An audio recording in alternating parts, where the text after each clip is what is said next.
Erling Haaland's transfer value skyrockets. Chelsea board to give Frank Lampard 3 games to save his job. Why Chelsea won't sign Massimiliano Allegri as a new Stamford Bridge manager, and a Declan Rice alternative identified in Boubacar Kamara. All coming up in today's video. So without further ado, let's get into it.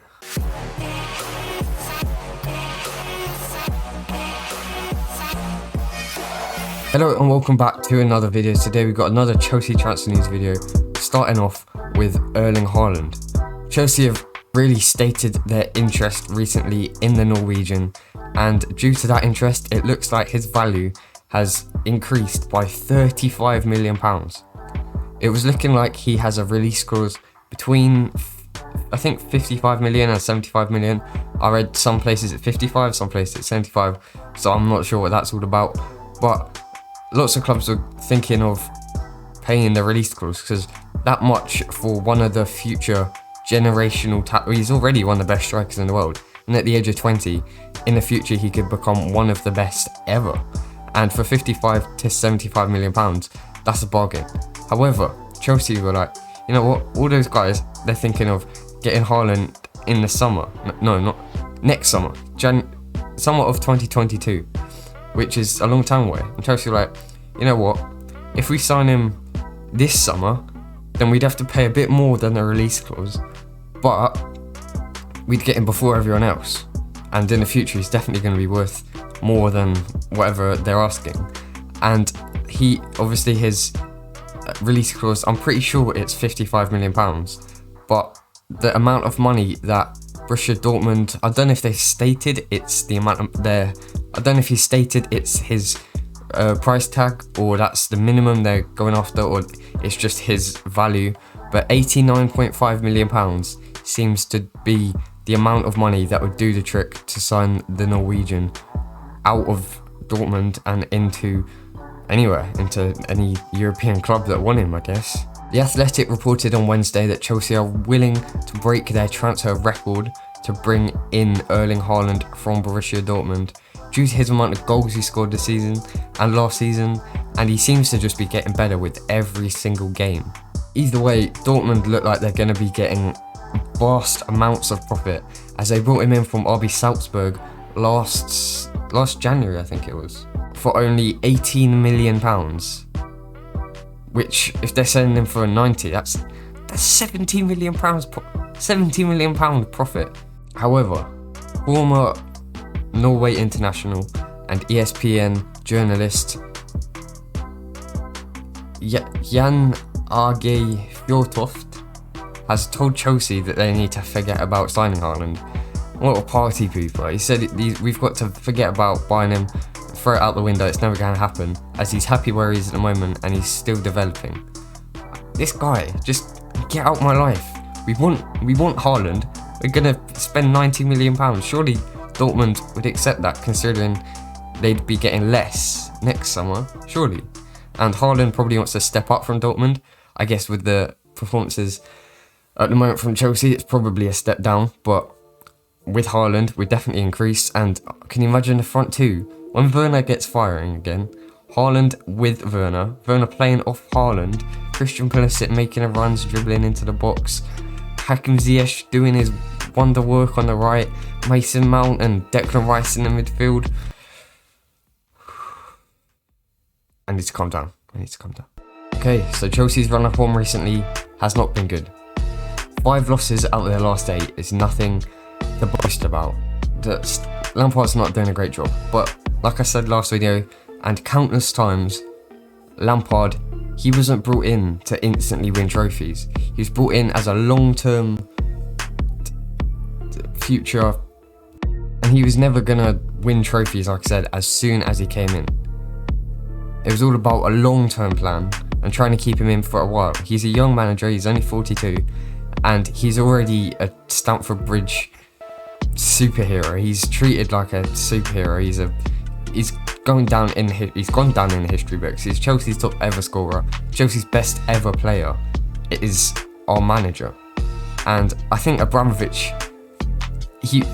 He has a reputation of sacking managers as soon as they go on one little bad run of form. If you look at Arsenal, Mikel Arteta, they were in 15th, almost wary of relegation at one point in the season. And then after they beat us, they've come back into form and now they're doing well and they're literally level with us. No, 2 points off us, which is, it just goes to show how things can turn around so quickly. Man United are also looking not great at the start of the season and the end of last season. However, they did finish a place above Chelsea, but Solskjaer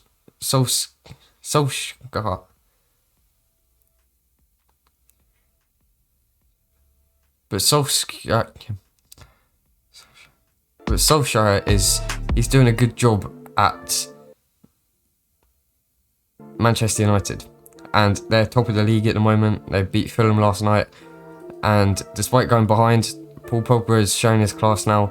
Now he's proving why he was brought in for £90 million a few years ago. He looked like a massive flop. He looked like he was destined to move this January. I don't know what's happened to him. He's just suddenly become good again.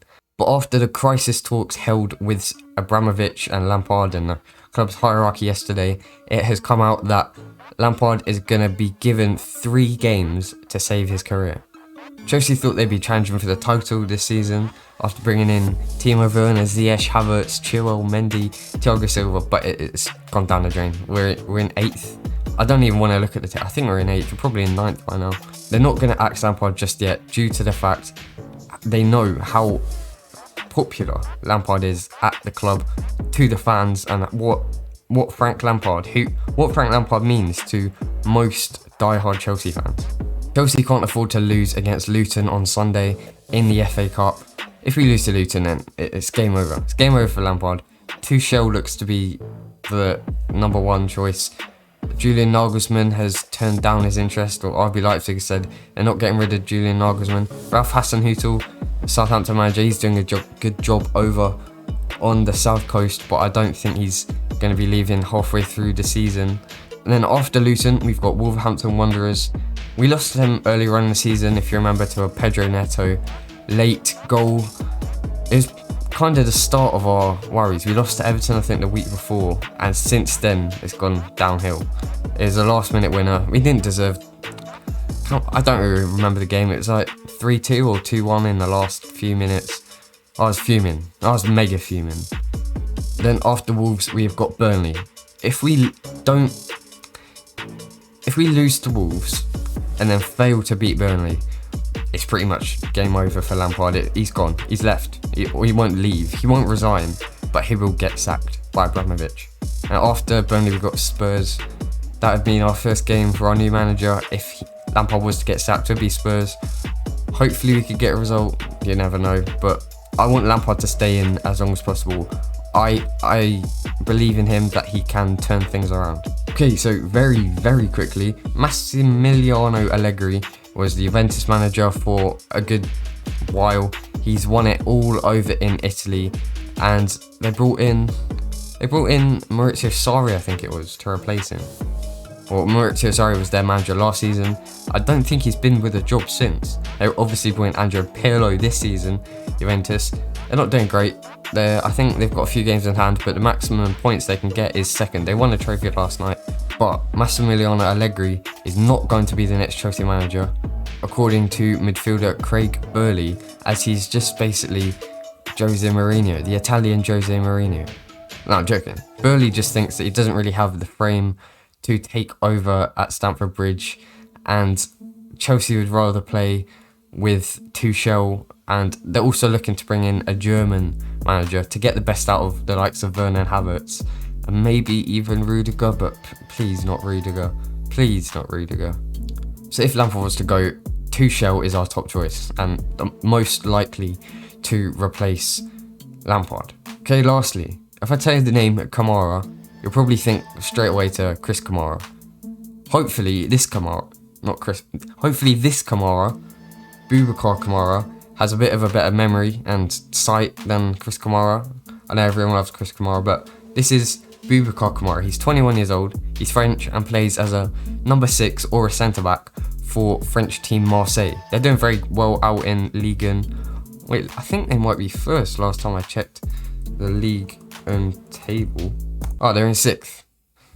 They've got a game in hand, so they could get into 5th. Oh, PSG are top now. Right, well, I've missed something there. Anyway, Kamara is another 21-year-old, a young player, and he's basically the French Declan Rice. He's also 21, he can play as a CDM or a centre-back. He's a great player. I don't really see Chelsea signing him. He's obviously an alternative for Rice. He won't cost as much as Rice, £80 million, whatever West Ham are holding out for. He won't cost as much as that. And I don't think he would work as well as Rice. I can see Rice joining Chelsea. He wants to join Chelsea. Maybe not just yet, but maybe in the summer he would want to step up from West Ham. He's got it in him to step up and play in the Champions League with his best friend Mason Mount on the pitch as well. He's played for England with him, and I think playing at club level again would do him a very good job. And also, you never know, they could perform well together in a midfield too, in a 4-4-2 or a 4-2-3-1. However, he's a wanted man by Man City, Bayern Munich, Barcelona, and now Chelsea. He's been scouted by Chelsea scouts for a good few years now, and they think that he has the potential to come into Chelsea and do something good. He can play as a centre-back, another French centre. I think, what is it with Chelsea and French defenders? Kurt Zouma, or French-speaking defenders. Kurt Zouma, Azpilicueta, I'm sure he speaks French. Thiago Silva obviously speaks French. Edouard Mendy, Kamara, Simikan, Malang Sarr. Why does Lampard just want French defenders at the club? Nothing wrong with French defenders. They obviously won the World Cup, but sure, you change it up a bit. Anyway, that is all for today. Thank you very much for watching. Make sure you like and subscribe if you're new around here. Comment down below your thoughts and stories. Do you think Kamara would be a good signing? Do you think giving Lampard 3 more games as head coach is also a good choice? Comment down below. I'd be excited to hear what you think. Thanks so much for watching, and goodbye.